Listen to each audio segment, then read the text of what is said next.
Ayan guys, gawa tayo ng adobong mani. In English is fried peanut. Ayan. Yan na cook adobong mani. Ayan, yan ang mga ingredients niya guys. Is a garlic and the spicy hot pepper. Of course, ang mani. So, we gonna fry adobong peanut. So, ayan na guys. Yan na yung chop kanina na garlic. And then, of course, yan, naka-ready na yung oil. Check na natin kung mainit na siya. Siyempre, unahin natin ang yung chili guys, yung chili. Ayan. Ay, hindi pa masyado. So, yan, lakasan natin ng ano. So, gusto ko pag nag-adobo ako is roasted peanut. I'm gonna put a lot of chili since I love chili. So I'm gonna roasted the chili first guys, and then dudurugin natin some of the chili. We gonna smash it so the spicy goes to the oil para namumuo ang kanyang anghang sa mantika. Yan. Magdurog tayo ng kahit 2-3 lang. Saka ko ilalagay ang garlic guys. Ganyan ako mag-roasted peanut or adobong. In Tagalog we call adobo. Adobong peanut. So, ayan na guys. Roasted na siya. So, ngayon, tatanggalin na natin para ilagay naman natin ang garlic. Yan yung garlic, diba? So, tanggalin na natin siya. Mukhang kailangan ko ng malaking ano. So, I need the big one. This one. Kasi isa na ano siya. Ayan. So, auhin natin ito kasi roasted na siya. Ilagay na ang natin ang garlic. Uy, grabe ang naano ko na siya. Ito naman na anuhin ko na. Grabe ang hang.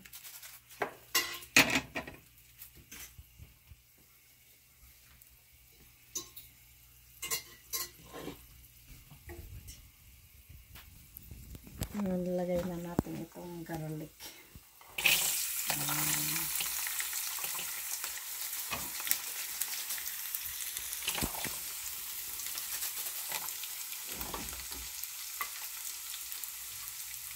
I-roasted natin itong garlic guys.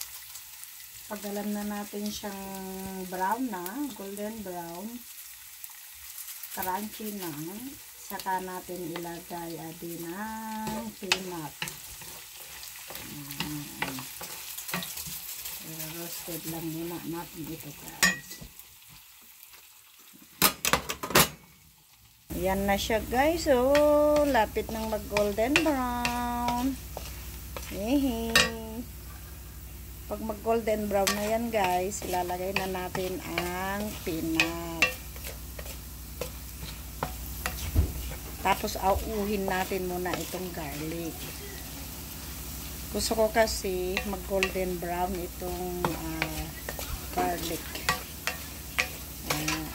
Para pag kinain mo siya, crunchy na crunchy. Ayan. So actually guys, ang ginamit ko pala is olive oil. Kasi pang sarili ko naman to, hindi ko naman to ibenta. Mahal kasi ang olive oil.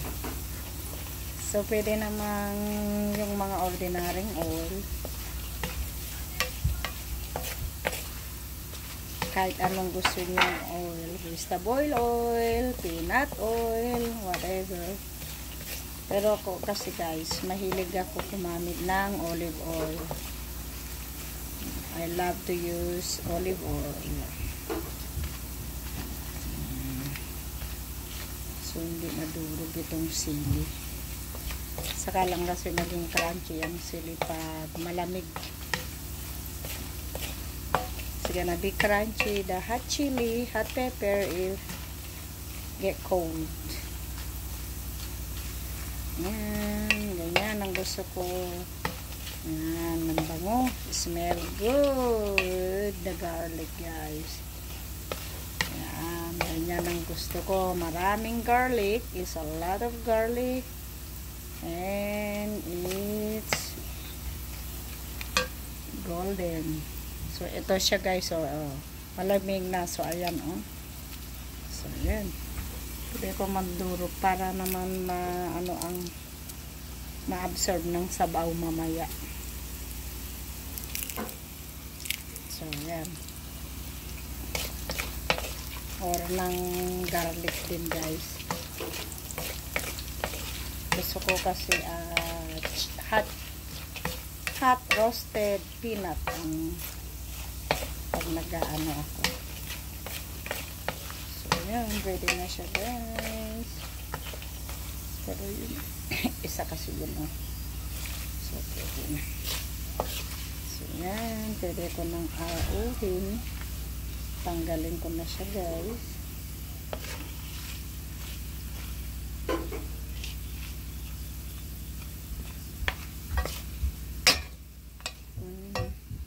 So, lalagay na naman natin dyan muna. Yan. Yan lagay muna natin doon.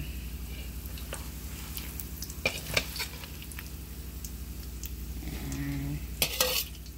So, sa pagluluto ng peanut, hindi lang yung lubog sa oil para safety din sa oil. Ano kasi ang babad sa oil. So, pwede rin ganyan. Kaliit lang ang oil. Then, huwag mo lang titigilan ng paghalo para pantay ang pagka-ano niya.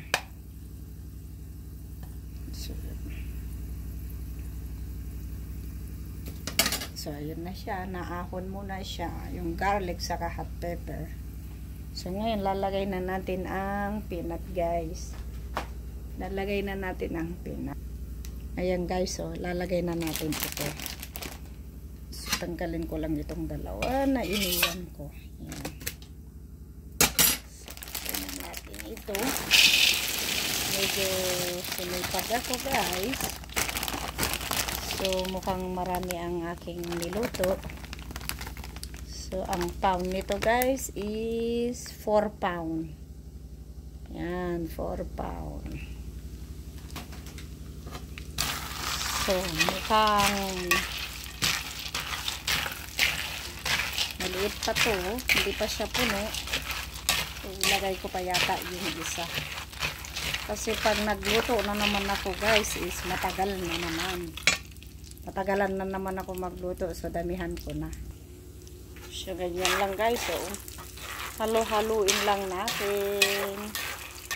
Kahit hindi siya babad sa mantika, guys.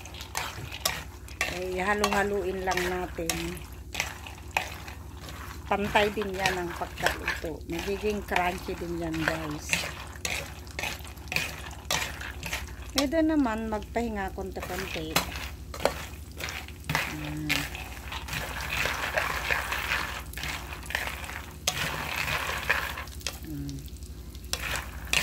Ang kagandahan kasi, guys, nang magluto ka ng sarili mong pagkain, is natatansyahin mo ang kung anong gusto mo, kung masyadong crunchy, roasted,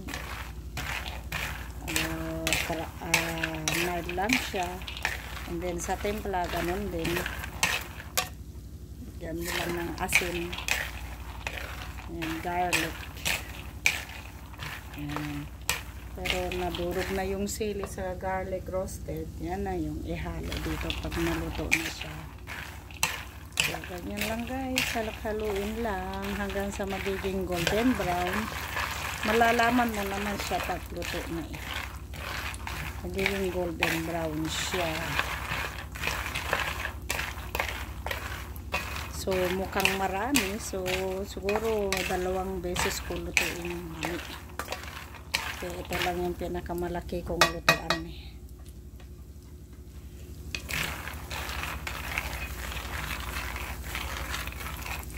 So, ayan. Hinto-hinto lang din saglit.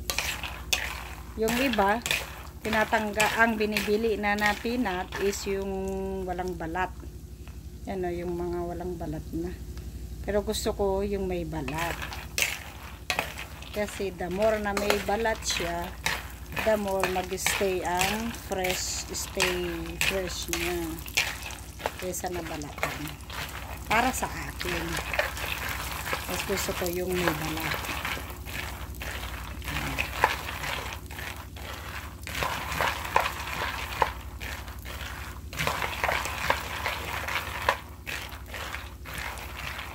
Malapit na siya magiging golden brown. O, ayan na guys, malapit nang mag golden brown. Kung nakikita nyo yan guys, malapit na. So, lalagyan ko na yan ng asin para i-absorb na yung asin guys, saka yung garlic. So, dahil marami akong peanut, ito malalaki.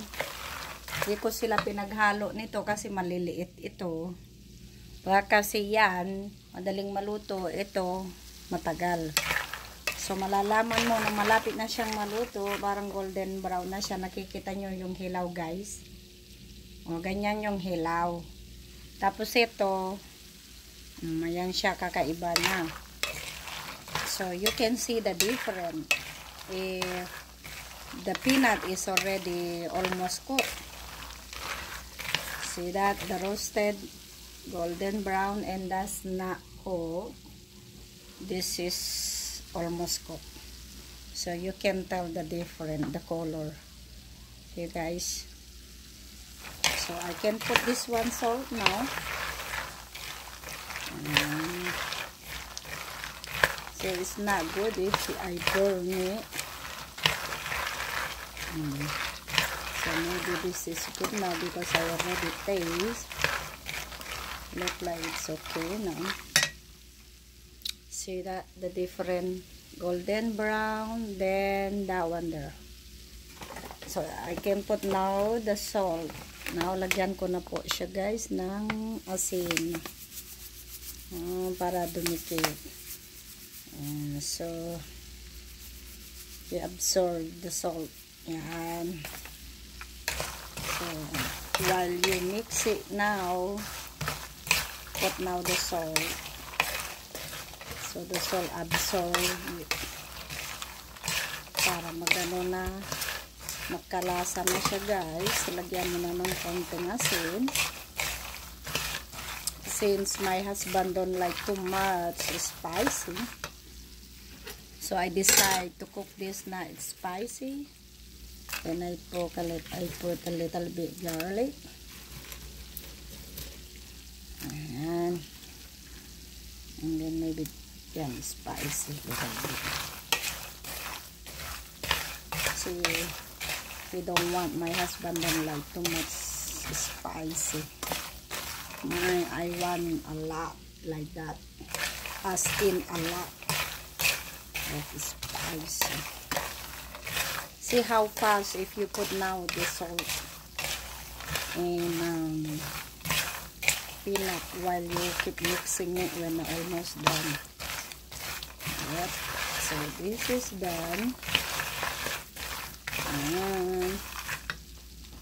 So I can add here the salt. So now I gonna put in the pa we made a cool to make crunchy. Oh, ayan na guys ang finish line. Ayan ang roasted peanut with garlic chili garlic. So, ito na yung bago, maliliit. O, yan na yung finish. Ito naman yung maliliit. So, dahil maliliit ito guys, na nakaseparate ito. So, nakita nyo guys, ang pagluto ko, hindi siya nakalubog sa mantika. You don't need to put a lot of oil when you cook the roasted peanut. Ganyan lang siya guys. Then magpapantay, mag-i-even din ang kanyang pagka-roasted. Gaya niya, no? Even na rin siya. Hindi siya lubog sa sa mantika. Ganyan na siya guys. Magiging crunchy na siya pag malamig na. Lalagay ko muna sa labas.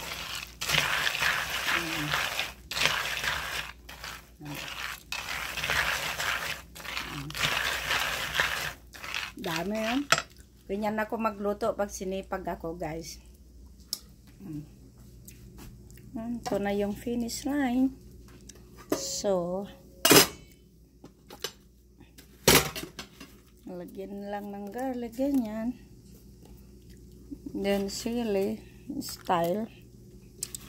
Pero mamaya yung lalagyan ko yung marami ito. Okay. Okay guys. So ito guys is gusto ko maanghang, kaya yan nagturog ako ng maraming chili. Habang di ba gaano luto, para mag-absorb ang anghang sa mani. Yan, ganyan ako magluto guys ng mani na maanghang, para nangangagat, kumbaga nangangagat sa anghang ang mani. Ayan. So kita nyo yan guys, hindi mo kailangan na ilubog sa mantika, basta nakaganyan lang siya. At hinto-hinto naman ng mga 1 minute. Then pantay din siya guys sa pagkaluto, magiging crunchy din siya pag malamig na siya.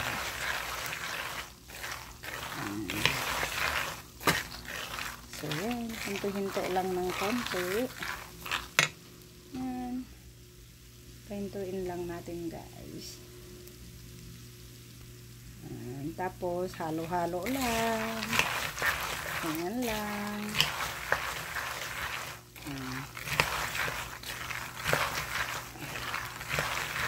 Saka ko ilalagay itong roasted na garlic, saka yung tira pa na chili pag ito'y luto na. Tapos lagyan na natin ng asin. Magluto na kayo guys ng adobong mani, roasted peanut. You guys cook now, it's easy. Just have a patience to mix so you get even the roasted of the peanut.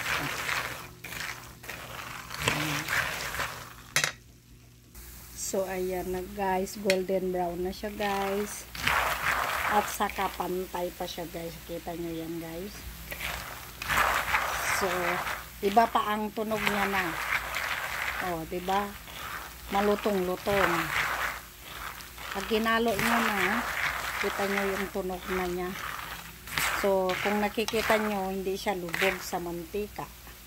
Lang mantika, konti lang yan. So, yan na siya guys. Oh. Roasted na siya.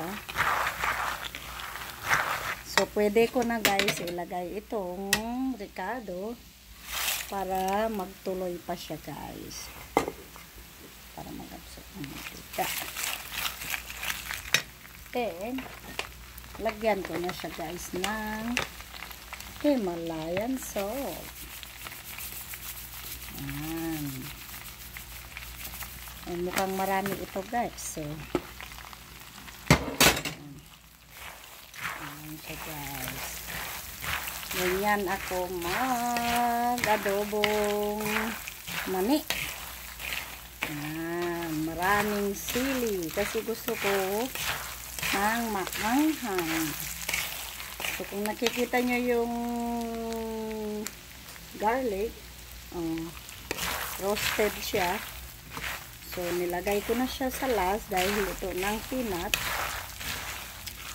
And then, lagyan mo na ng asin para mag-absorb din dyan sa garlic sa sili. So, pwede mo kainin yung sili at saka garlic. Iwas sa high blood pa siya, guys. So, diba? Ayan. So, di ka rin nag-aalala dahil ang nilagay ko naman is Himalayan salt. So, maganda daw sa katawan, guys. Ayan. Sarap. So, kakrunchy siya, guys, pag malamig na. Pero yung malalaki kanina na nauna, ayun, guys, crunchy na siya. Kanina pa ako nagpapapak, guys. Ito, okay na siya. Nakita nyo na yan, guys. Oh. Oo. Pantay na, guys, ang pagka-peanut niya, guys. Oh. Pagka-roasted niya. So, that's easy, guys. To cook roasted peanut. So, that's so easy.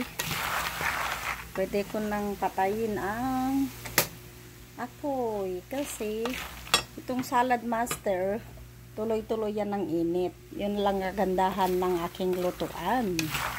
Tuloy-tuloy siya sa init. Matagal pa yan bago lalamig. So, yan guys. Yan na ang ating roasted peanut, adobong peanut. O, diba? So, madali lang. Okay, guys. Don't forget to like and share and comment below. Okay, bye-bye, guys. God bless you.